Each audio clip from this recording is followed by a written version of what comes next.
प्रथम अध्याय तीसरा श्लोक।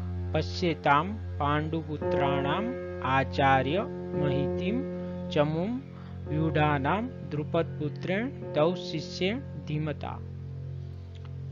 इस श्लोक का अनुवाद ये है कि दुर्योधन आचार्य को कहते हैं कि आपके शिष्य और द्रुपद के पुत्र द्वारा व्यूह रचना से खड़ी हुई पांडवों की सेना को आप देखिए। और इसके साथ दुर्योधन द्रोणाचार्य को सूक्ष्म रूप से उनकी गलती का भी एहसास करा रहे और साथ में अलर्ट भी कर रहे हैं। और इसका कारण ये है कि ये जो द्रुपद पुत्र है जिसका नाम धृष्टद्युम्न है, वो द्रोणाचार्य के शिष्य रह चुके हैं, उनसे ही शिक्षा प्राप्त की है और पांडवों की सेना के सेनापति है।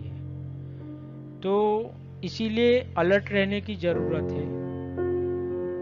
और उससे भी ज्यादा ध्यान देने की बाबत यह है कि इनको वरदान मिला हुआ है धृष्टद्युम्न को कि उनके द्वारा ही द्रोणाचार्य की हत्या होगी। और इसके पीछे की कहानी यह है कि द्रोणाचार्य कुछ अपना निजी बदला लेने के लिए पांडव की हेल्प से द्रुपद जो धृष्टद्युम्न के पिता है उनको हराकर उनसे आधा राज्य मांग लेते हैं।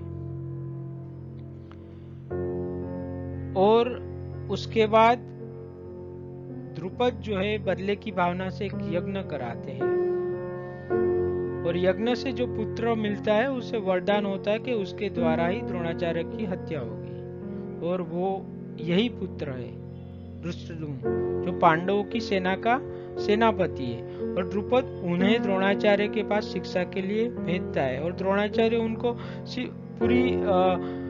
पूरी शिक्षा भी देते हैं। उन्होंने ये नहीं सोचा कि इनकी वजह से ही मेरी मृत्यु होनी है तो मैं उन्हें शिक्षा न दूं, क्योंकि उस जमाने के ब्राह्मण थे।